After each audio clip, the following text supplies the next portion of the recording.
Teachers do not get paid enough. And I say this as a substitute. They do not get paid enough for the disrespect and the disregarding that they have to deal with.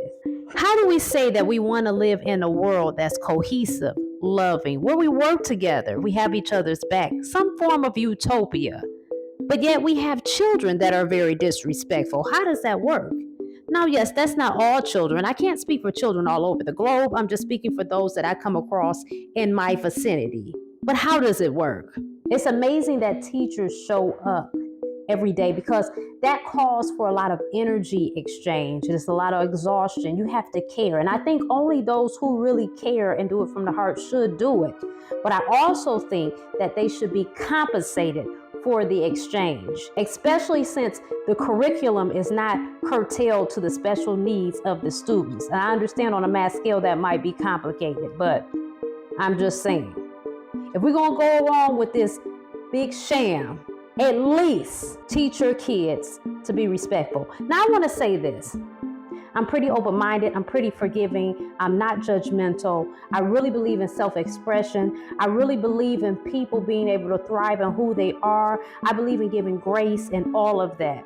But I'm telling you, that doesn't mean that I am above being human.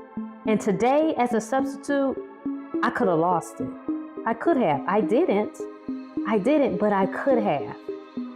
Because of the disrespect. You got young ladies on FaceTime in class. You got them sitting on the floor, sitting on the counters, constantly got to ask them to get in their seats, constantly got to ask them, get off their phones, got to ask them to clean up behind themselves. They don't want to do that. They want to walk out the class. They want to be disrespectful. And I'm a mother myself. I have 3 children.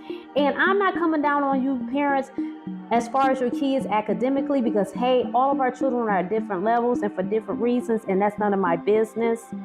And we're all here to play a role. But what I can say is you need to teach your children respect. One thing about my kids, they're not disrespectful. You can never get not a teacher to tell you that my children are disrespectful. Matter of fact, when I subbed at my kids' school and the principal, we love your kids. Any school my kids have been in, I've been told they love my children because they're respectful.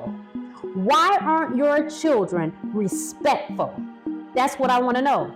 How can we live in a society that's loving, where we respect one another, where we help one another, we hold each other up in a high regard, we work together, when there's so many disrespectful individuals going forward? Let me say this too. We often complain about the negatives, but let me applaud the parents for your children that are respectful, because there were students that were minding their business, doing what they were supposed to be doing. It could have been a tornado around their heads.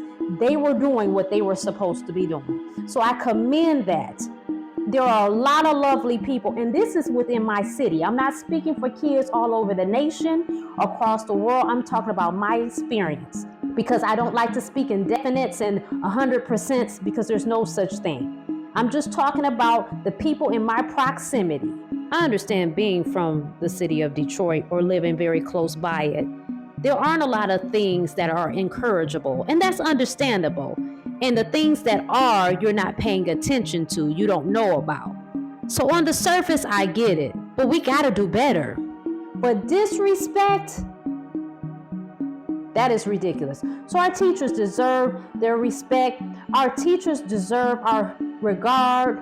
They deserve their flowers, because this is a lot, man. It's a lot.